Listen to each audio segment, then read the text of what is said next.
The rather conspicuous gap between farm gate numbers and retail prices has caught the eye of Solons of the House, who smell something fishy like cost manipulation and price gouging that calls for an immediate probe.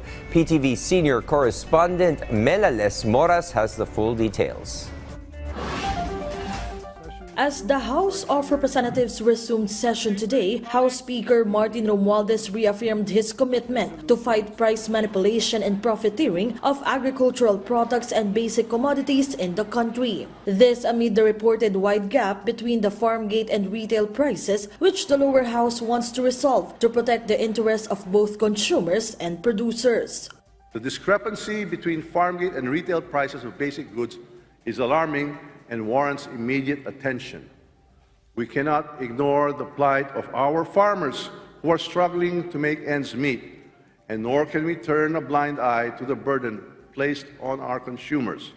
Earlier today, the House Committee on Trade and Industry commenced a congressional inquiry on the matter, and several lawmakers expressed disappointment over the lack of government actions on the issue. They want to resolve it post-haste to ease the burden of our countrymen. We're trying to look for a solution to drive these prices down, for heaven's sakes. Lahat ito tumataas eh. Pantalon lang ho ang bumababa eh.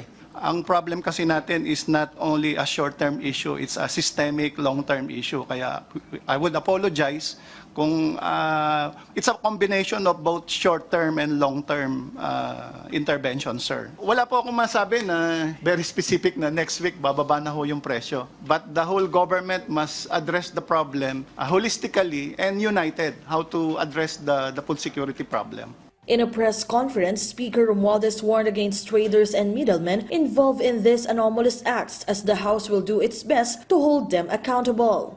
Masyadong malayo yung diferensya.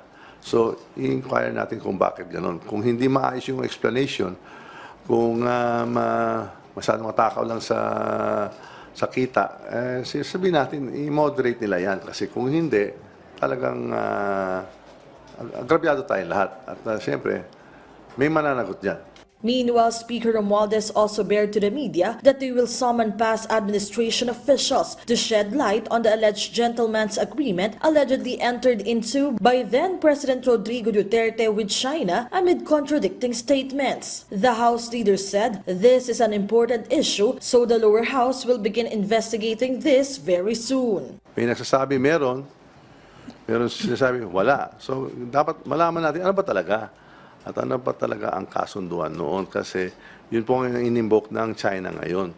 So, legally speaking, if you ask me as a lawyer, that has no force and effect. However, it has created this row. Diba? Nagkaroon itong issue. So, we have to ferret out the truth. Dapat malaman natin ano talaga nangyayari para hindi maulit-uli. Kasi hindi tama. Diba? As of now, Speaker Romualdez said, with the successful completion of their legislative priorities ahead of time, the House is now focused on exercising its oversight function. Melales Moras from the National TV Network for a new and better Philippines.